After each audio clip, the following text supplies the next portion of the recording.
Hello student. तो आज जो अपना टॉपिक है वो इलेक्ट्रोस्टैटिक्स टाइप इंस्ट्रूमेंट है, जिसमें हमारे पास क्या होता है कि दो प्लेट होते हैं। एक फिक्स प्लेट होता है, एक मूविंग प्लेट होता है। ये मेरे पास फिक्स प्लेट होता है। जो ये मेरे पास ना एक स्पिंडल है, स्पिंडल से हम एक फिक्स प्लेट को ना फिक्स करते हैं। और इसको ना फिक्स कर दिए, इस प्लेट को फिक्स किया।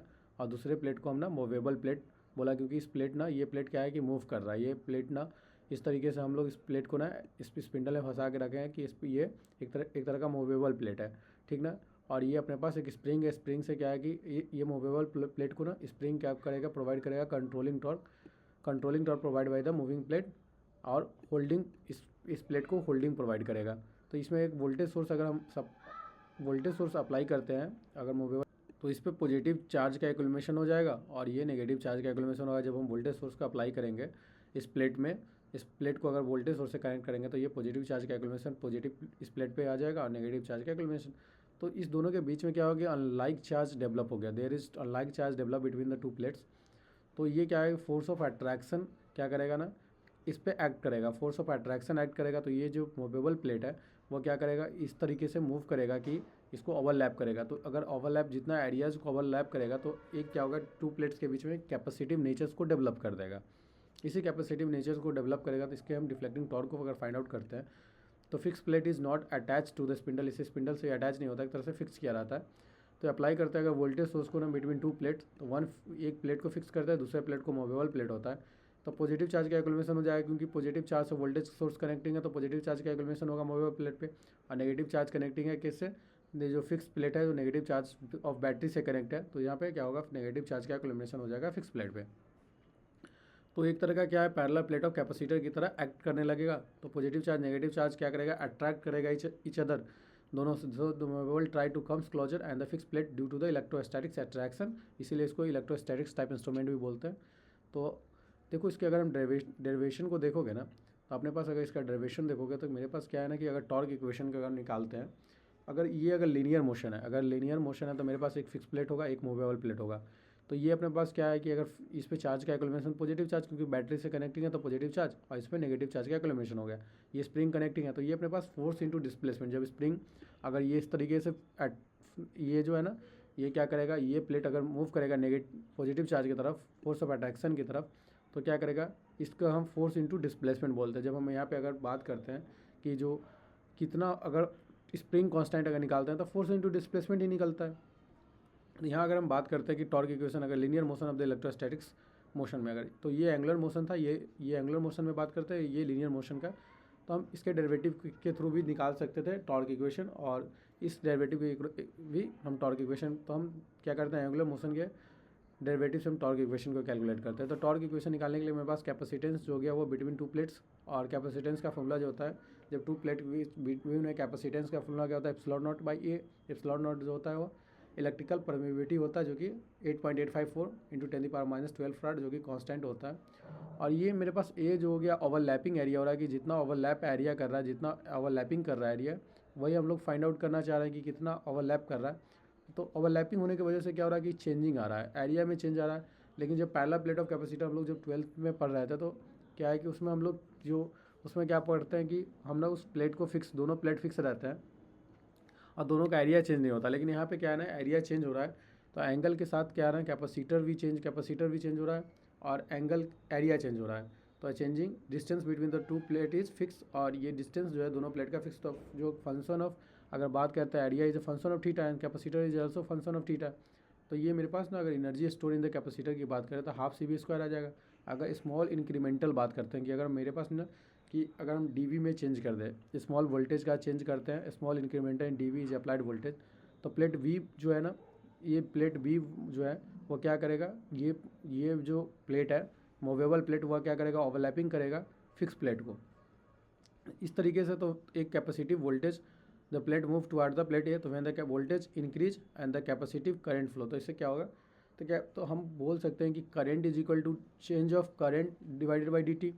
Change of current divided Q, charge change, जो हम करंट जो लिखते हैं क्यू वाई टी लिखते हैं, तो ये हमारे पास charge by Q by T, the derivative of Q by T हम लिख सकते हैं इसको, derivative of Q by T, derivative of Q by D T. आज जब हम क्यू क्या होता है, जो क्यू होता है वो सी वी होता है, कैपेसिटी जो चार्ज होता है अगर हम बात करते हैं charge equilibration on the parallel plate of capacitor, तो हमारे पास ना C इंटू वी होता है, उसको C इंटू वी, तो हमारे पास C इंटू वी, तब हम इसका डेरिवेटिव निकालते हैं। तो एक बार C को हम कांस्टेंट रखते हैं और V का डेरिवेटिव निकालते हैं, फिर V को कांस्टेंट रखते हैं, C का डेरिवेटिव। तो ये मेरे पास ना क्या हो गया, एक करंट का इक्वेशन आ जाता है। देन हम लोग फाइंड आउट करते हैं कि इलेक्ट्रिकल एनर्जी कोई अगर अप्लाई की है हमने वोल्टेज सोर्स के फॉर्म में, इसको इलेक्ट्रिकल एनर्जी हमने अप्लाई किया था, यहाँ पे वोल्टेज सोर्स के फॉर्म में इलेक्ट्रिकल एनर्जी अप्लाई किया। देन इस वोल्टेज सोर्स के फॉर्म में हमने और चेंज इन स्टोर एनर्जी, जो इसके पास खुद का स्टोर एनर्जी था, और मैकेनिकल वर्क डन, और कितना वर्क डन किया जो कि मूव किया, तो ये मैकेनिकल वर्क डन किया। तो हम ना इस दैट इज़ द टोटल, यही हमारे पास क्या निकलता है कि टोटल जब भी हम वर्क निकालते थे यही निकालते हैं कि एनर्जी, इलेक्ट्रिकल एनर्जी जो सप्लाइड होगा वो स्टोर एनर्जी, और मैकेनिकल वर्क डन किया उतना ही एनर्जी क्या होगा, वो सप्लाई एनर्जी के बराबर होगा। तो ये होगा हमारे पास जो half C V into D V, ये मेरे पास क्या है, एनर्जी सप्लाइड मेरे पास क्या होगा, वी पावर होगा, पावर इंटू डी टी, जो एनर्जी सप्लाई होगा वो क्या होगा, power into P is equal to V I into D T. हमने करंट का यहाँ पे वैल्यू पुट किया, करंट मेरे पास जो निकला हुआ, ये वैल्यू जो मेरे पास ये निकला C D V by D T, V D V by D C by D T, इसको मैंने यूज़ किया यहाँ पे, C D by D T, V C D T by D T. तो ये हमारे पास, इसको सॉल्व करोगे तो वी सी वी और डी टी से डी टी कैंसिल हो जाता है यहाँ पे, और यहाँ पे वी स्क्वायर और डी सी हो जाता। तो ये मेरे पास इक्वेशन आ जाता है पूरा, क्या होता है इलेक्ट्रिकल एनर्जी सप्लाइड का। तो ये मेरे पास ये electrical energy supplied, store energy मेरे पास क्या होगा, हाफ, मैंने स्टोर एनर्जी निकाला, स्टोर एनर्जी क्या निकाला था, half V square D C by C V by D V, ये मेरे पास store energy. 1 minute,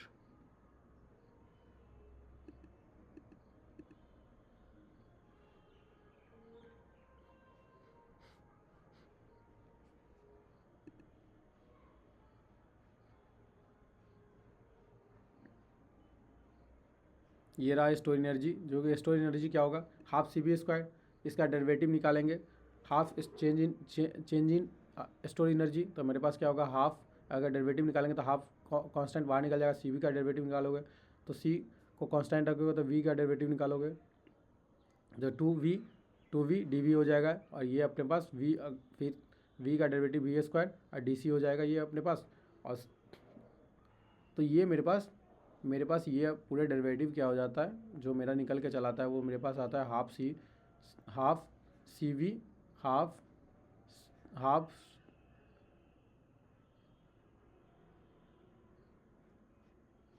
we square D C C V D V. और ये मेरे पास मैकेनिकल वर्क डन होता है। अगर मैकेनिकल वर्क डन, अगर कोई लीनियर मोशन हो रहा है स्प्रिंग का कांस्टेंट का, तो फोर्स इंटू डिस्प्लेसमेंट जब लोग निकालते हैं वो मेरे पास क्या होता है, फोर्स इंटू डिस्प्लेसमेंट होता है। वर्क डन जो होता है वो फोर्स इंटू डिस्प्लेसमेंट होता है, वही हमारे पास डी एक्स टाइम के लिए हमने फोर्स इंटू डिस्प्लेसमेंट निकाला वर्क डन।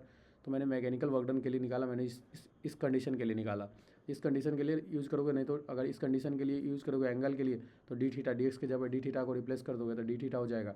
तो ये तुम्हारे पास ना सी डी वी वाई से C D V by cancel हो जाता, और ये आ जाता तुम्हारे पास क्या, F D X is equal to half, ये हाफ, यहाँ पे क्या है ना कि अपने पास V square D C half है, तो हाफ है तो तुम्हारे पास 1 हाफ बच जाएगा, तो इधर चला जाएगा एक हाफ, 1 हाफ इधर करोगे इसको तो minus 1 by V square D C बच जाएगा, 1 हाफ बच जाएगा। ये देखो इस तरीके से 1 हाफ बचेगा।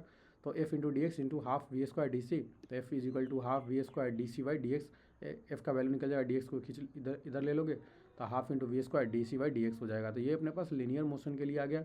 जब लीनियर मोशन के लिए अगर हम फोर्स निकालेंगे ना, तो ये मेरे पास उस वक्त क्या होगा, फोर्स निकलेगा। लेकिन डिफ्लेक्टिंग टॉर्क अगर बात करते हैं तो डी एक्स को डी थीटा से रिप्लेस करेंगे तो ये मेरे पास एंगुलर मोशन के लिए मेरे पास जो फॉर्म निकलता है तो हम लोग इसको डिफ्लेक्टिंग टॉर्क बोलते हैं। ये हमारे पास फोर्स निकलेगा, या ये मेरे पास फोर्स निकला जब हम क्या करते हैं लीनियर मोशन के अक्रॉस, ये मेरे पास ना टॉर्क निकलेगा। हम जब एंगुलर मोशन की बात करते हैं तो मेरे पास टॉर्क की बात करने लगते हैं, तो ये टॉर्क हो गया मेरे पास, या बोले तो force of the angular motion. ये डिफ्लेक्टिंग टॉर्क की बात करते हैं, जब एंगुलर मोशन होता है तो टॉर्क की बात करते हैं, डिफ्लेक्टिंग टॉर्क। तो ये डिफ्लेक्टिंग टॉर्क हमारे पास half into V square by D C by D theta हो गया, वी स्क्वायर के प्रोपोर्शनल होता है। स्केल हमारा यूनिफॉर्म हो गया, स्क्वायर लॉ ऑफ रिस्पॉन्स हमारे पास हो गया, स्क्वायर लॉ ऑफ रिस्पॉन्स। और ये डिवाइस हमको यूज करते हैं हम लोग बहुत एसी और डीसी दोनों मेजर के लिए। लेकिन जब डीसी मेजर करते हैं तो वोल्टेज हम लोग डीसी में लेते हैं, और एसी मेजर करने के लिए वोल्टेज हम लोग आरएमएस में लेते हैं। ये तो हम लोग स्टार्टिंग से ही देख रहे हैं। तो आज के लिए इतना ही रखते हैं। यही मेरे पास डेरिवेशन होता है इलेक्ट्रोस्टैटिक्स टाइप इंस्ट्रूमेंट का, ठीक ना। तो please like this videos and subscribe this channel. Thanks for watching.